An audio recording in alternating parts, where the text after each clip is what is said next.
My name's Tom Alber. I'm the faculty director of SEND. And on behalf of SEND and my colleagues, I'd like to welcome everyone to the second annual SEND Symposium on global epidemics, what's driving discovery in HIV and TB. So I'd especially like to thank the wonderful speakers who've come all this way to help us celebrate extraordinary research in the fight against neglected diseases. I'd also like to welcome Sam Wheeler, who's here. Sam has had the extraordinary vision to provide support for SEND, and I just want to tell you, Sam, that SEND is doing well. Thank you very much. So for example, as a show of hands, if you could raise your hand if you've been to a SEND event sometime in the last year, other than this one, or if you were in, keep your hands up, go ahead, keep your hands up, yeah? So are you in the laboratory of somebody who had an exchange student from India this summer? Or are you a grad student who received support from SEND? Keep your hands up, please. Have you been to community events like Supergroup or the H1N1 teach-in that we had? Have you met with international visitors that we had this year? Have you used the BSL-3 lab or the Berkeley Screening Center that we support? Have you submitted a research grant through SEND? Or are you a donor to SEND? All right, can I see the SEND donors? Oh my God, well, there's one here. And there's David, thank you very much. So, Sam, you saw all the hands, and thank you for energizing all of us. All right, so now let's get on to the business. Today's symposium is about groundbreaking research and development on HIV, AIDS, and TB. And these are representative diseases of all the neglected diseases in the world that affect millions of people. And with malaria, these diseases constitute the big three killers due to infectious disease in the developing world. And we've all heard the statistics about these diseases, about 2 million deaths from each one, 40 million cases of HIV, 8 million active cases of TB. The epidemics are fueling each other, they're somehow interacting, and drug resistance is on the rise. So those are the big problems that we can identify from the statistics. But beyond these numbers, we really need to think about what it means to have a life-threatening disease, or God forbid, spread it to your family, or lose somebody due to a life-threatening disease. So what's it like to be a man who transmitted HIV/AIDS to your wife, or a woman who transmitted AIDS to your child, or grandparents who lost the parents of your grandchildren? And these issues normally get couched in terms of productivity, right? When we approach governments, for example, and say, you should fund research on neglected diseases, it's about productivity and development, work.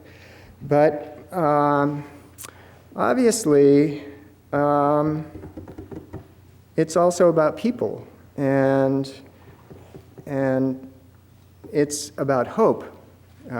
To have a life-threatening disease is to lose hope, and when hope is eroded, so is your community, and so is justice, and so is peace.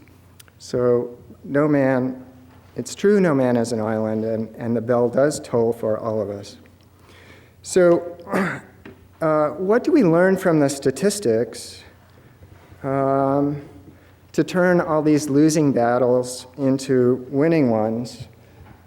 The main thing is that there's so many problems to solve, all right? For example, nutrition, right? What are we doing here working on molecular biology when nutrition is such an important issue? We know, for example, that TB per capita peaked in 1800 in the world. Or the pedicab drivers in Delhi are vectors of TB because they use so many calories each day, they can't raise enough money to replace those calories, and so they're chronically malnourished. They see lots of people, they're susceptible to TB, they spread the disease. So let's work on nutrition, or refrigeration. We've heard a lot about refrigeration, or public health measures, sanitation, delivery of healthcare, population size, they're all important. So how do we know that the research and the new drugs that are being developed, how do we know that they're crucial, the vaccines? How do we know that our efforts in research matter, essentially? And those questions bring me to introduce our first speaker.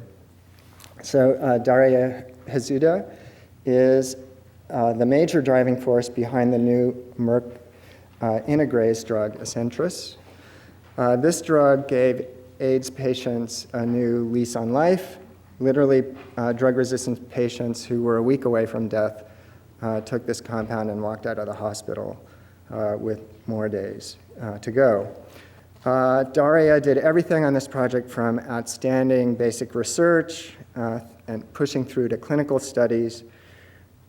She's published over 130 papers, over 50 on HIV integrase, including very important basic observations on integrase that enabled the project published in Science a few years ago. Daria is the VP for Worldwide Antivirals at Merck Research Labs, and she's the head of basic research there. She's been at Merck for about 20 years, I saw from her CV, so it's remarkable starting as a researcher to have pushed such a major program through to completion. She got her PhD at SUNY Stony Brook and did a postdoc at SmithKline. We're so glad you could make it. And really, this is a great way to start the symposium because it provides a very concrete link between basic research and development of a successful drug. And it also provides an example of how successful companies make drugs. So, Daria Hazuda.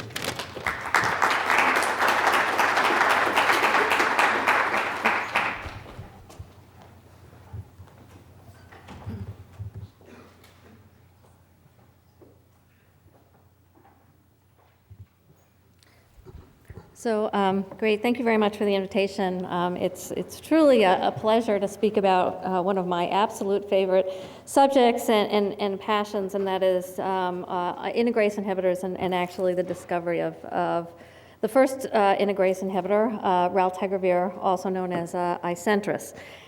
So if you get anything out of this presentation today, what I hope you take away is that basic science truly can have a major impact in the development of a breakthrough product, which, as you heard, has had a significant impact in saving literally thousands of lives to date. And moreover, how, even after you get something into the clinic, how it's still really important to understand how the drug is working and continue the basic research, because it really allows you to, in an iterative way, make improvements on an important molecular mechanism, because no drug is ever perfect. And the more we learn, the more we can actually improve, not only on our products, but also improve on our patients' lives. And in the end, that's really what it's all about, is really improving on the lives of patients who have these diseases.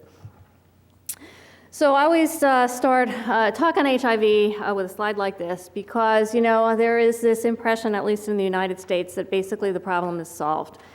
We have lots of drugs in HIV, so why do we still work on HIV? Why do we still need new drugs? I just, for this audience, I probably don't need to convince you, but I think there are a few points that I still would like to make. The epidemic really does still continue to spread. Obviously, everyone knows it continues to spread in the developed world, the developing world, but it also continues to spread in the developed world. And I think it's really underappreciated that the epidemic really has moved into more of a disenfranchised population. It's really no longer the gay man's disease that many people still consider HIV as it was in the 90s. And in the United States, girls and women represent a new major source of new infections. And in 2009, a quarter of all new infections, it's estimated, were in women and young girls. There are still what I call few treatment options. And when we talk about HIV treatment, as you all are probably aware, we talk about combination therapy. And so you have to build a regimen. In order to have effective therapy, you need to build a regimen.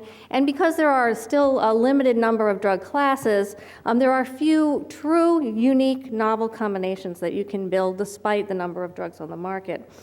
And then the last point, which I think is one that's really underappreciated, is that because there is no vaccine on the near term or probably midterm horizon, I believe that treatment actually may be on a near-term collision course with prevention strategies. We all know that nucleoside reverse transcriptase inhibitors form the basis of all treatment regimens and all current chemoprevention strategies that are currently being evaluated. And also non-nucleoside reverse transcriptase inhibitors, another really important class that forms the basis of most first-line therapies, are in the developing world widely used to prevent mother-to-child transmission. And so all of these have many of us concerned that in the midterm there may be this resurgence of resistance as a result of using agents that are commonly used for treatment in prevention. So I don't want to leave you or start with so much doom and gloom, because truly I think HIV is a model of success of molecular medicine in the 20th century. So within less than 20 years after the discovery of HIV, we have more than 20 agents marketed to treat HIV infection. The development of highly active antiretroviral therapy in 1996 was really a product of the licensure of the first HIV protease inhibitors and non-nucleoside reverse transcriptase inhibitors, which could then be combined with older drugs, the nucleoside reverse transcriptase inhibitors, to form effective combination therapy. And since 1996, when HAART was introduced, there have been many advances in these drug classes, particularly in the case of the protease inhibitors, to increase convenience, adherence, compliance, and tolerability, and actually turn HIV from a death sentence into a manageable chronic disease. Well, one of the things that's always remarkable to me, as a biochemist and a virologist working in drug discovery, that if you look, as shown here, at the life cycle of HIV, what's really amazing is that it's incredibly complex. And in fact, 2 years ago, or maybe it was last year, three amazing papers came out, almost back to back to back, using genome-wide screens to really try and understand, how HIV actually exploits the cell. And it's just truly amazing that literally hundreds of genes have been identified, which are absolutely required for HIV replication. And so it's almost remarkable then that when you look at the history of, or the relatively short history of HIV drug discovery, that all of our drugs really only target two of the essential but very complex elements of the HIV life cycle. The reverse transcriptase process, so the nucleosides and non-nucleosides target this part of the virus life cycle, and the protease inhibitors, of course, target the assembly of the virus and the maturation. And so despite, certainly decades of research, Basically, all of the drugs that we have until the year 2007 only target two of these processes in a very complicated viral infection system. So 2007, I think, is really another remarkable year, almost as remarkable as 1996 in the history of HIV drug discovery, because for the first time in more than a decade now, we have the introduction and the licensure in the United States of 2 new agents to treat infection. Not just 2 new agents, but 2 entirely new classes of drugs. These CCR5 antagonists, which actually prevent the entry of HIV into the infected cell, the drug called Maraviroc from Pfizer, and the drug that, of course, I'll be talking about today, the first integrase inhibitor, raltegravir or Icentris from Merck.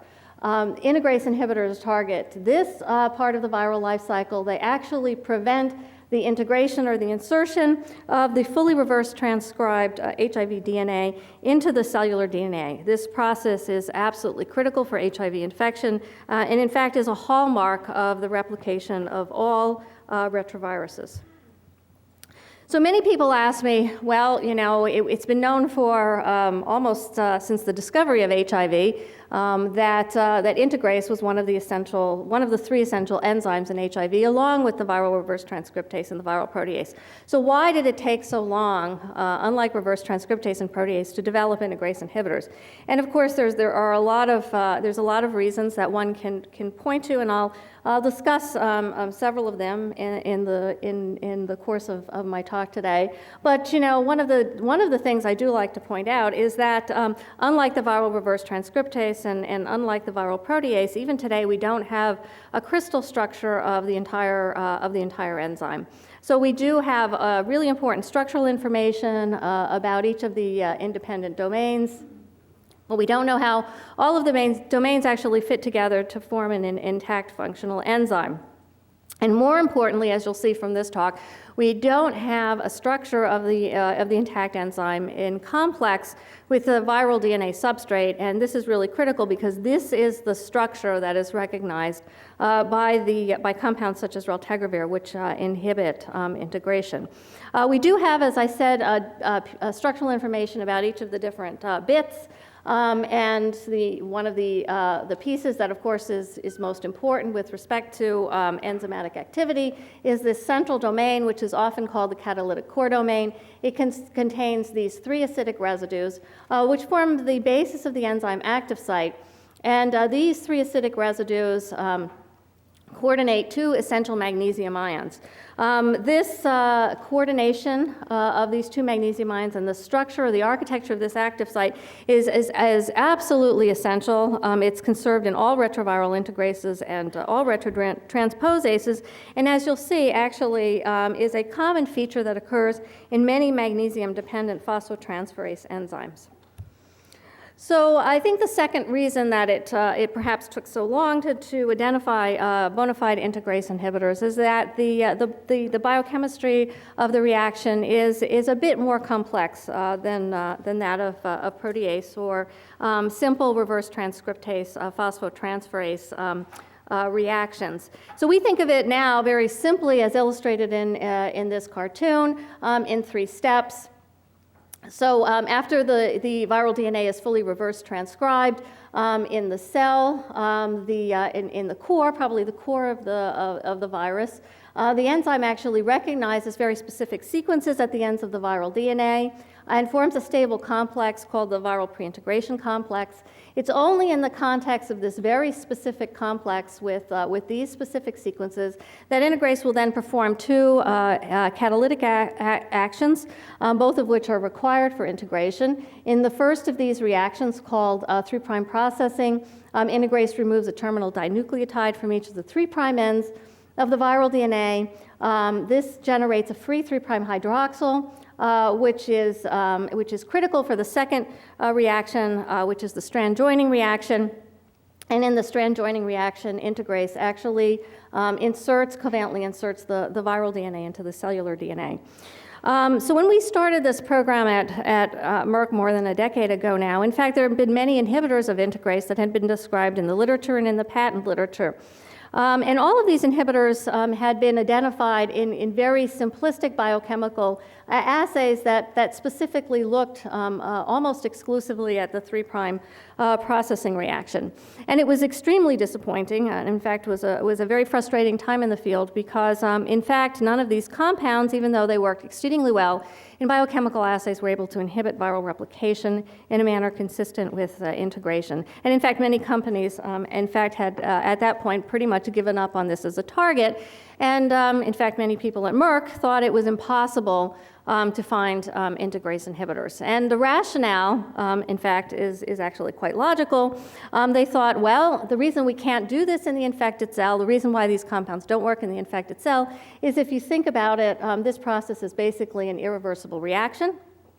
And it's impossible with a reversible inhibitor to inhibit a reaction 100% of the time. And so any possibility of escape would lead to a productive integration event and a productive infection of the cell. And so there were a lot of people in the field who at that point basically thought it would be impossible to find a effective inhibitor of viral integration because of this irreversible nature of this reaction. But when we actually looked at the process and really started to think about it as a biochemist and an enzymologist, we reasoned that, well, perhaps the reason that the inhibitors that had previously been identified, perhaps the reason they don't work is they're really not targeting what's rate limiting, the rate limiting step in this overall process. So if you think about how this works in the infected cell, this reaction actually occurs really quickly, where there is a substantial window of time after this occurs for integration to occur. And we thought, well, perhaps the reason that people hadn't successfully identified integrase inhibitors is because they weren't really looking at the right step in the reaction. But unfortunately, there were really no good biochemical assays that could be done in reasonable throughput to look at the strand joining step. And the field was I think, really enabled by an observation that we made concurrently with Pat Brown and Ron Plasterk.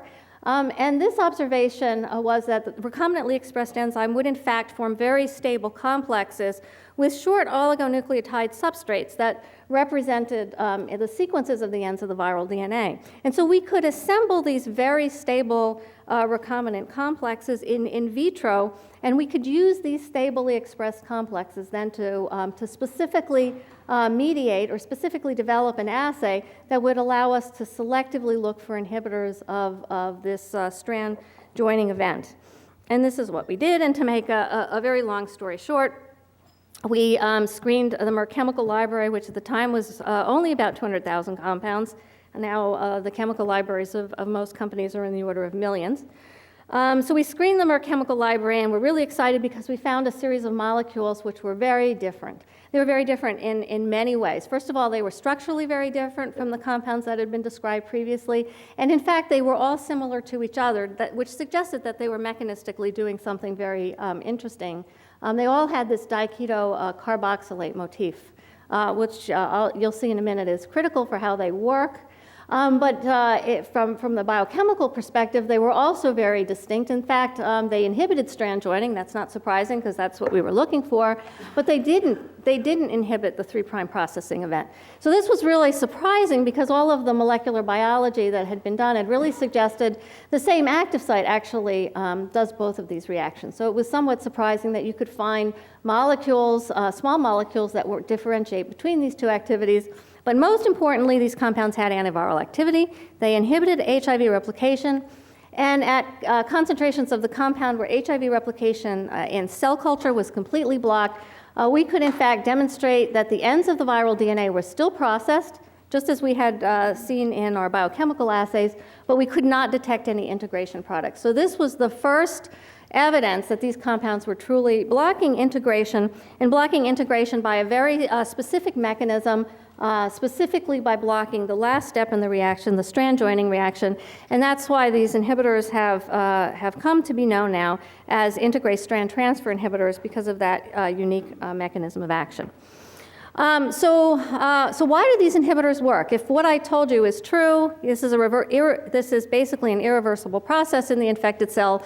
So why is it that you can effectively block integration with a reversible small molecule, such as an integrase strand transfer inhibitor? Well, it turns out the biology is somewhat a bit more complex than we initially had appreciated, and in fact, it had been shown by Mario Stevenson and others that, in fact, there is probably a window of opportunity, and I'll show you some data later on, which follows up on that. There is a window of opportunity of time in which the viral DNA actually has to be inserted into the cellular DNA because there are competing cellular processes.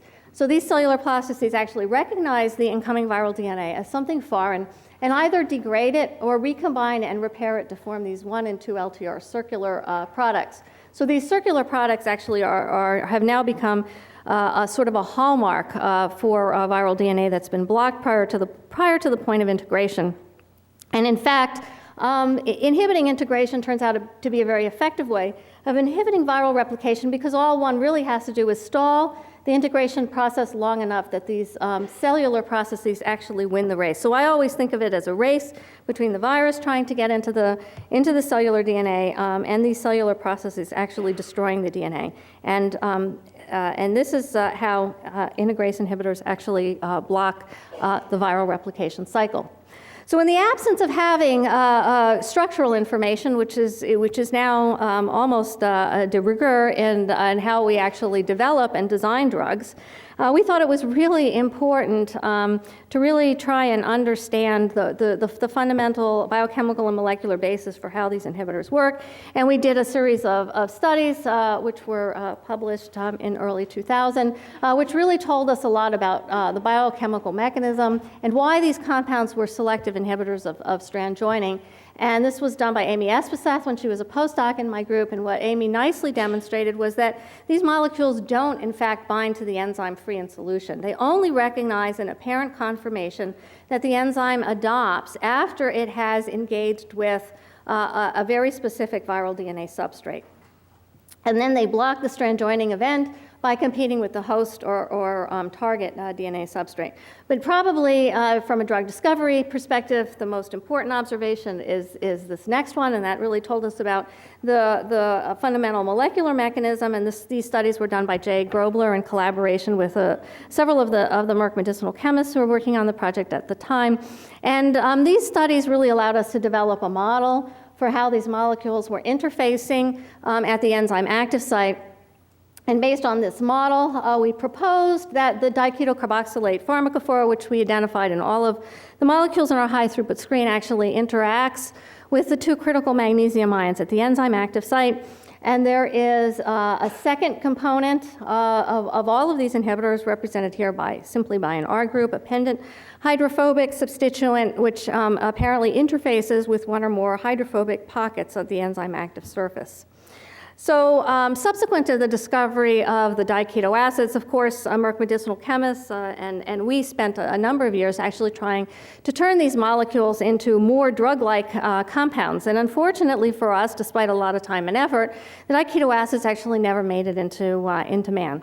And they suffered from a number of liabilities, which including some metabolism issues, which never allowed them to have pharmacokinetics which would be sufficient for further development. But of course, medicinal chemists are very clever, and we and many other companies after that initial observation tried very hard to find other molecules that would work by the same mechanism of action.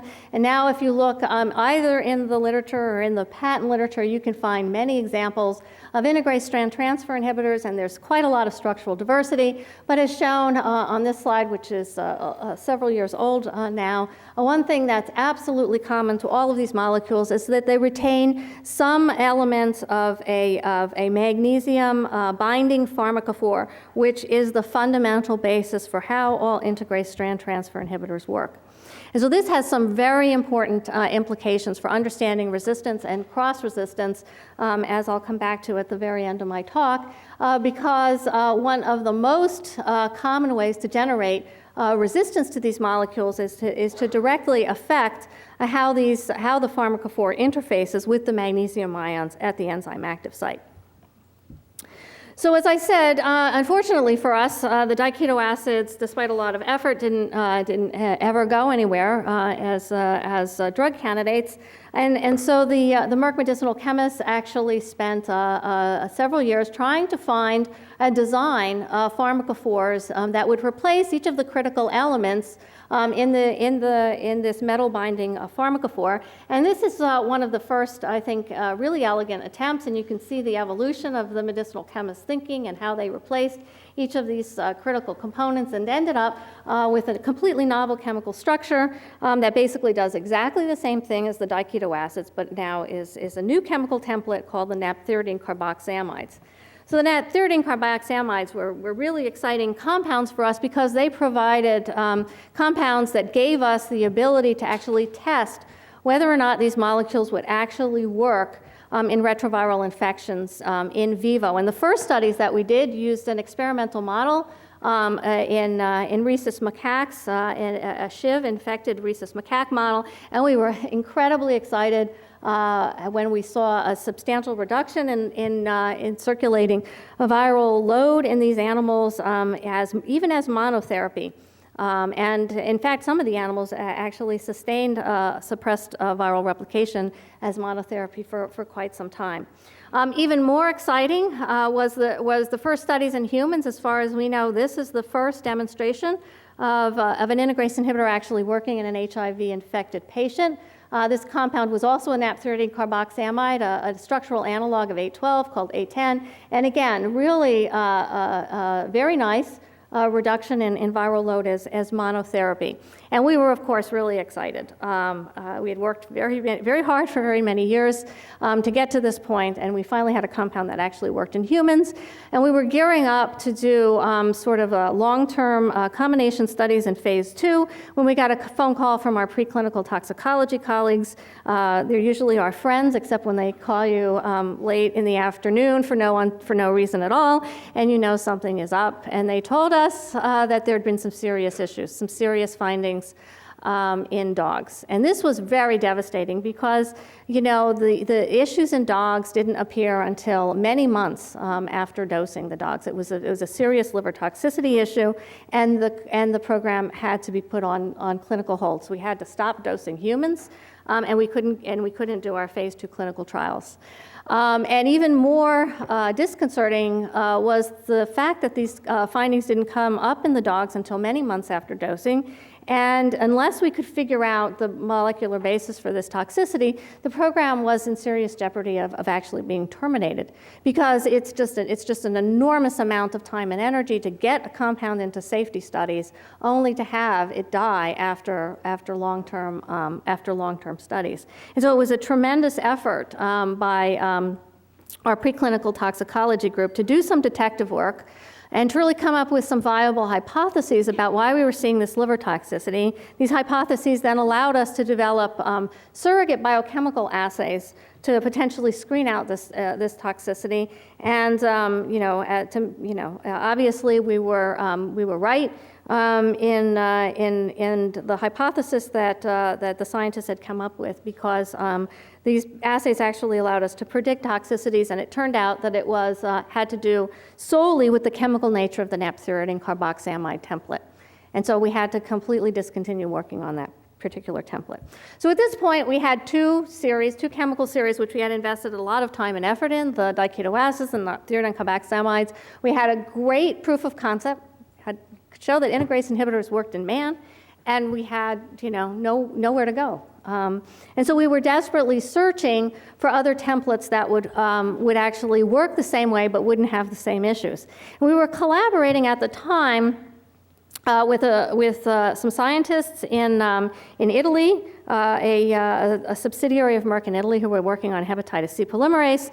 They had conducted their own high-throughput screen several years after ours. The Merck chemical collection had grown substantially larger, and they had a bigger pond to fish in, and they found a different series of molecules which were inhibitors of hepatitis C polymerase. They had actually done some very nice medicinal chemistry and generated an entirely new series called the dihydroxypyrimidines, but unfortunately, despite the fact that these are very attractive from a medicinal chemistry standpoint, none of the dihydroxypyrimidines ever worked as inhibitors of hepatitis C polymerase.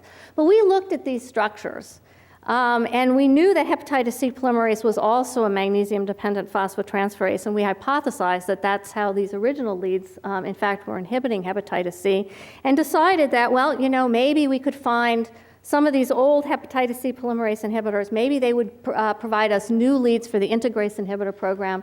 So we screened all of the molecules that the Rome chemists had made, and lo and behold, this dihydroxypyrimidine was a very potent inhibitor of integrase in vitro.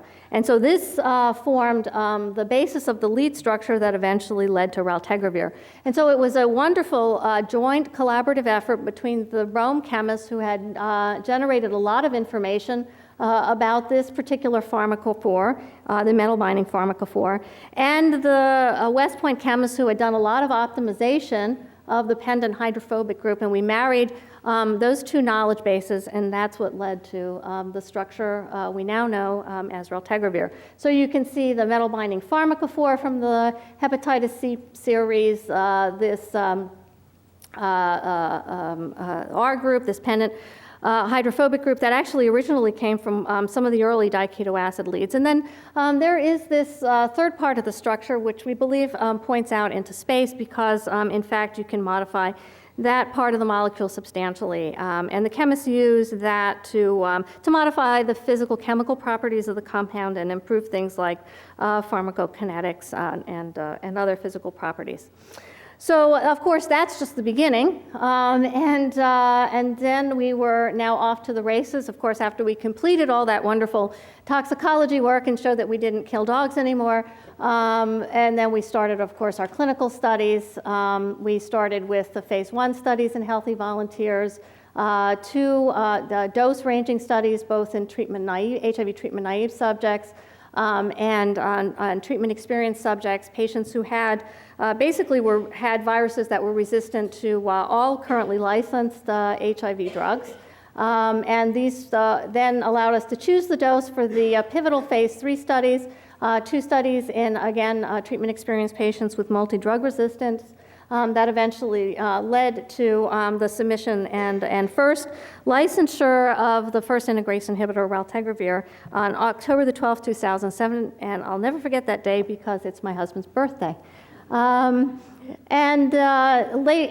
this year, we actually got, as a result of the results that were submitted on the phase 3 treatment-naive studies, we actually got licensure for treatment-naive indication in 2009.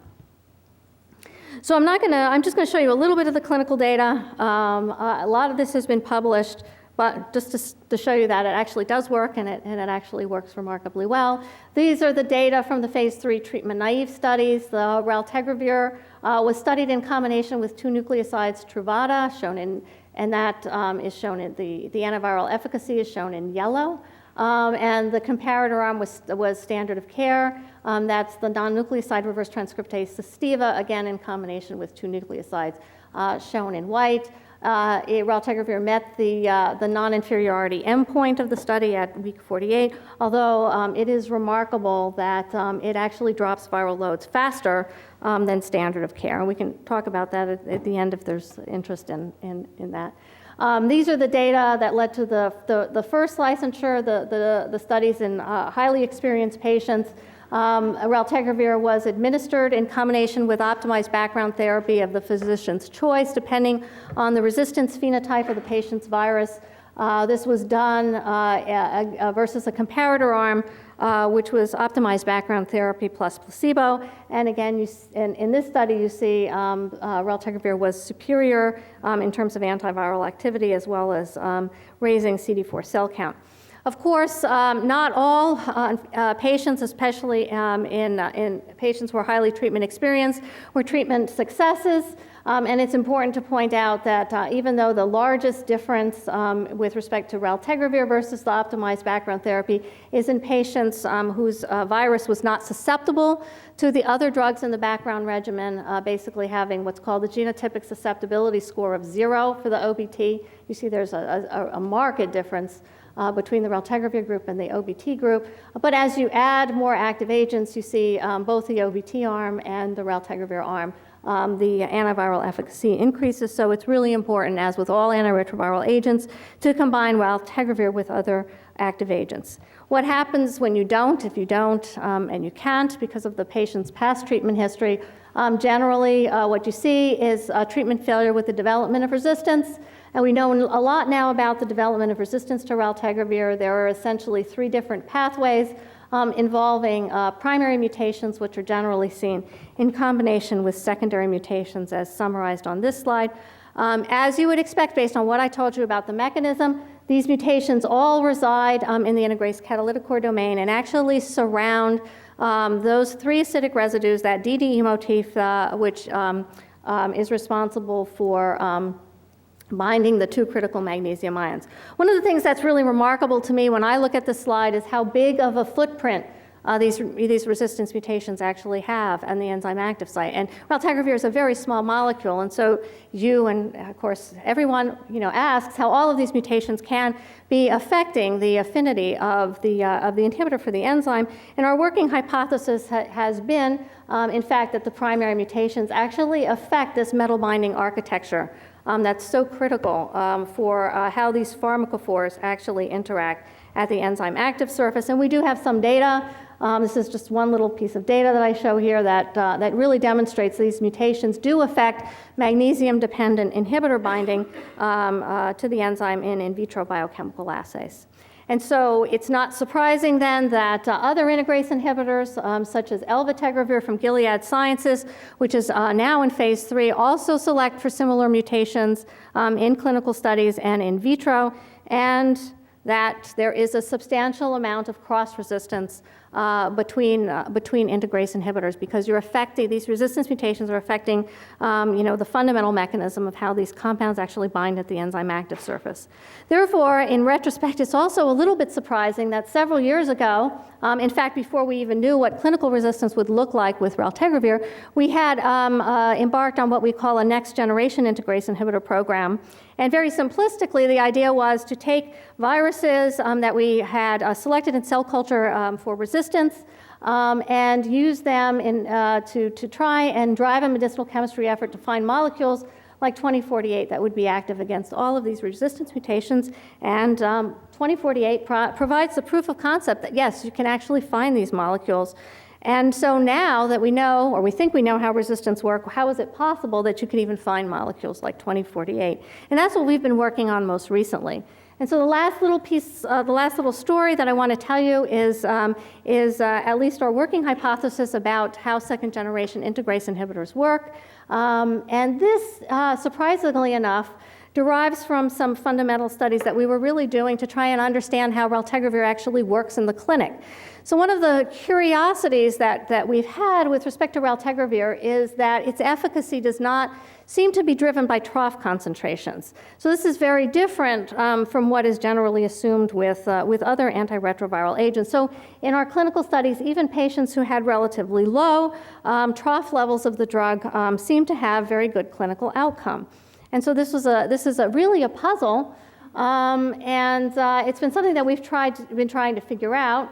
And so this is also consistent with in vitro studies that have recently been done by George Dusano and Jim McSherry in a hollow fiber simulation system, in which they've also shown that raltegravir activity seems to correlate most closely with AUC rather than trough concentrations. And this, it turns out, has to do with this unique mechanism of action.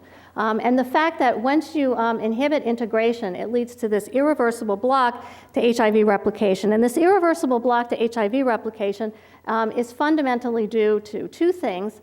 It's fundamentally due to the basic biology, which is illustrated on this slide, but it also has to do with the fact that some integrase inhibitors, such as raltegravir, actually have a very long residence time on the viral pre-integration complex. And so to really try and understand this, we went back to Virology 101 and looked very carefully, or more carefully, at the kinetics of how integrase inhibitors actually work in cells. And we did, first of all, simple time of addition experiments, as illustrated on this slide. You infect the cells and add the integrase inhibitor various times after infection. And as we would have expected, because we know that the integrase inhibitor only binds to a fully reverse transcribed complex between the enzyme and the viral DNA substrate. In fact, you can delay the addition of an integrase inhibitor for many hours after the cells have been infected. So there's a very long window in which you have to intervene with an integrase inhibitor because the binding site only exists after reverse transcription has occurred. But secondly, and probably even more importantly for the mechanism, we asked when does the integrase inhibitor, or how long does the integrase inhibitor have to be present in the cell? And so in this case, we infect the cell in the presence of integrase inhibitors and then wash it out various times after infection. And what we saw is that after about the same period of time, after about 10 to 12 hours, you can basically remove the inhibitor from cell culture and the virus doesn't replicate. And so there's this persistent inhibitory effect. And it's this persistent inhibitory effect that's really critical for understanding both the PK/PD relationship and resistance and cross-resistance.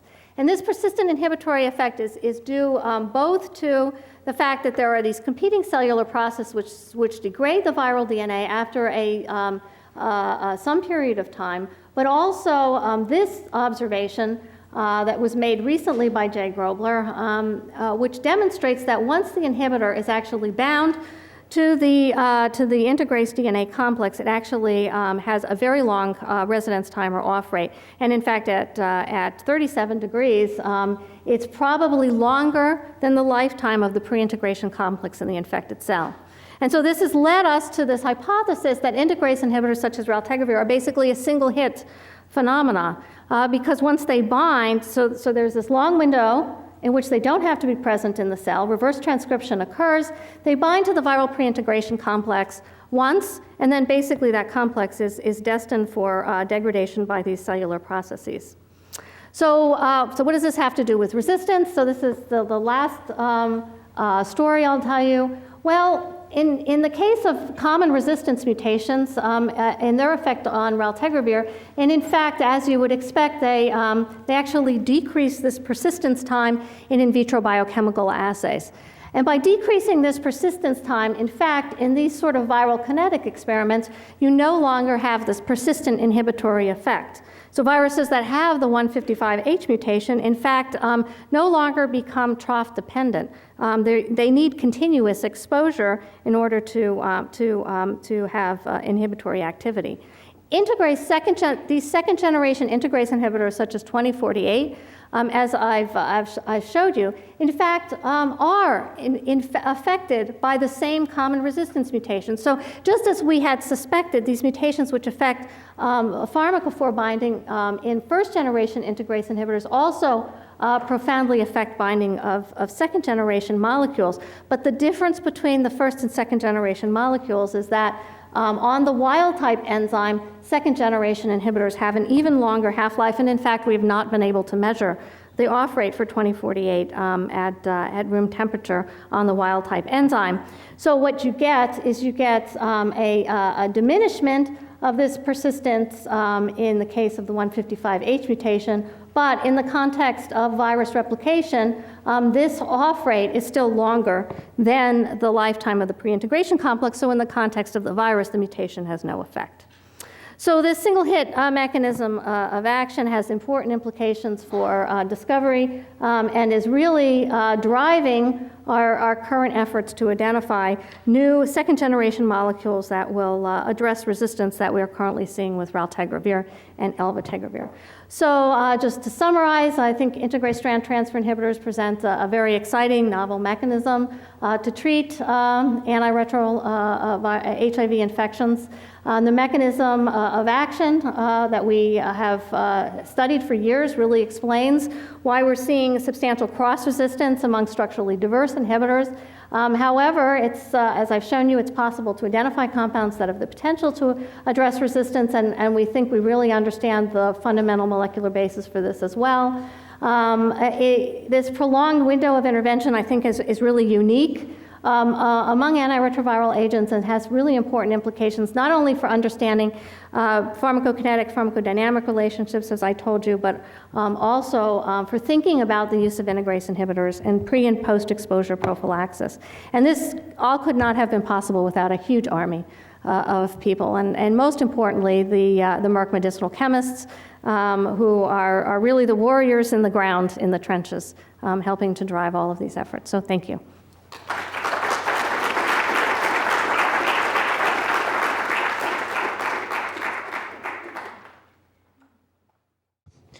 Two questions, actually, two unrelated questions. First off, since the DDE motif is conserved, are these broadly active against other integrases, including phage integrases and transposases? So that is actually a really good question. So with respect to other retroviral integrases, it is these molecules are active against things like HIV-2 and SIV, which actually allowed us to do the studies. We are currently looking at MULV and the newly identified XMRV virus to see if they might have activity there. I don't know that yet. Phages are more distantly related, and so we haven't seen activity against phage retrotransposons. And an unrelated question, given, I mean, the post-antiviral effect is so dramatic, and the really attractive fact that the drugs get cleared quickly so that there are no long-term toxicity issues, but there's prolonged binding. Can you imagine much less than once-a-day dosing for these drugs, weekly dosing or some depot form of the drug? You know, we've talked about that. The problem is it's very difficult to evaluate what would be the linked pharmacodynamic parameter that would allow you to predict whether or not you could give the compounds less frequently. So we are exploring once-a-day dosing, but whether or not you could do something that's even more aggressive, I don't know.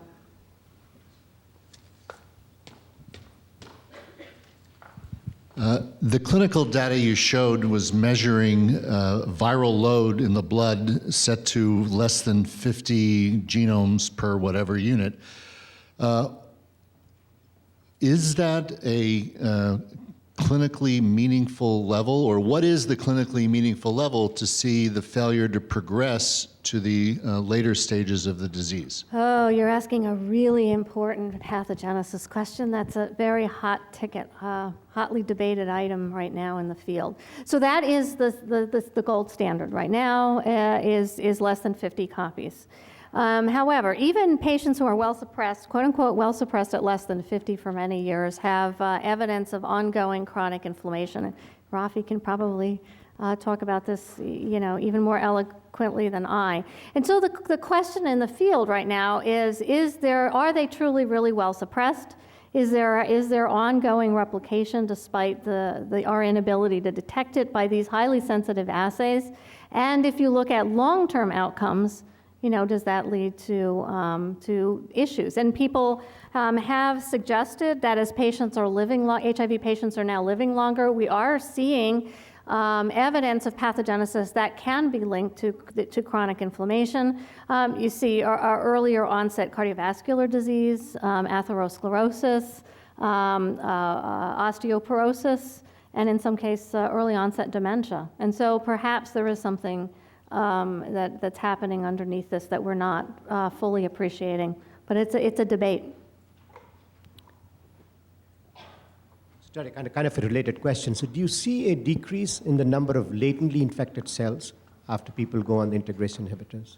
So those studies are currently ongoing. So there's a number of studies right now looking at cellular DNA contents, latently infected cells, both in patients who are receiving a standard regimen containing raltegravir, or well-suppressed patients who've been intensified with raltegravir and then followed up for some period of time. And so hopefully in a year or so we'll have those answers.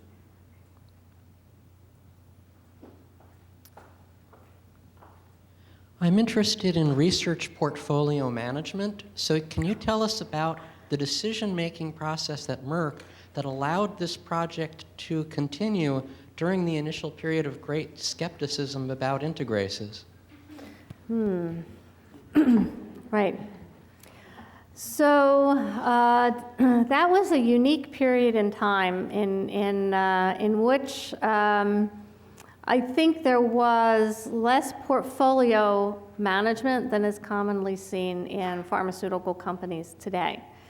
And so I think we were allowed to continue because we could always show that we were making progress, even if it was incremental. So I think if there was a point in time in which the program had absolutely stalled for a period in which no progress was being made, I think that would have been a reason to terminate it. But we always had, some movement forward. That's not the answer I expected. I have a question. I was surprised to see the integrase inhibitors working faster than other inhibitors, especially because integrase works at an early step. So I thought there would be cells present that already had copies of the viral genome in there, and that basically that the drugs that inhibited later steps would be faster because they would inhibit assembly of new virus. So why does the integrase inhibitor work faster? So the current hypothesis about why the integrase inhibitor works faster than regimens containing all reverse transcriptase inhibitors is also has to do with the mechanism of action. And the fact that there is this long window of intervention that you don't have with reverse transcriptase inhibitors. So there is apparently a population of cells which exist in which reverse transcriptase has either partly or almost completely occurred and which integration has not occurred. And that population of cells is apparently pretty substantial. And so that's the population of cells that integrase inhibitors are getting to that reverse transcriptase inhibitors can't affect until the next replication cycle. There's very nice data that has recently been published and recently actually presented at the HIV persistence meeting, which is ongoing now in St. Martin, by Jerry Zak, which demonstrates that this window for intervention actually varies substantially in different cell types. So all the data that I've shown you is in highly activated cells, mostly highly activated T cell lines. What Jerry has shown very nicely is that if you look at primary cells, CD4 positive primary T cells, or in macrophages, this window for intervention is actually even substantially longer. And so in the case of a real live HIV infection, there is a huge population of cells which you can affect pre-integration that you can't affect with reverse transcriptase.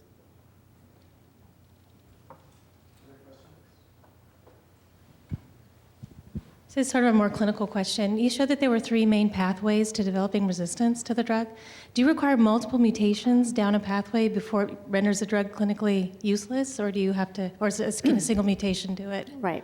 So that's a very difficult question to answer right now because we don't have very many patients that have been re-challenged with raltegravir, and so we don't know what the true clinical cutoff is for how much resistance you have to have in order to not be susceptible to an integrase inhibitor. But what I can tell you is that with the most common pathway to the development of resistance, 148, 140, the virus is many hundreds of fold resistance, and so with those 2 mutations, that's almost certainly more than sufficient to confer complete loss of activity.